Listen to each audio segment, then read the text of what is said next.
Today I will be talking about the Lemko-Rusyn homeland and its name.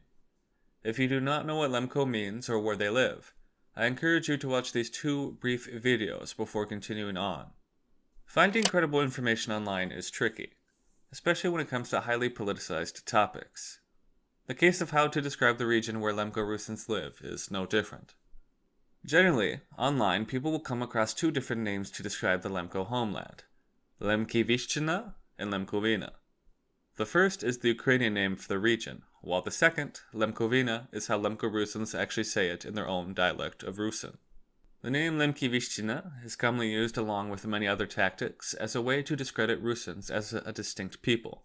This is most often seen in ethnographic maps, which also wrongly name Rusyns in Slovakia as Lemkos. At no point at any time in Lemko-Rusyn history have they called their own region by this name. It is a foreign term.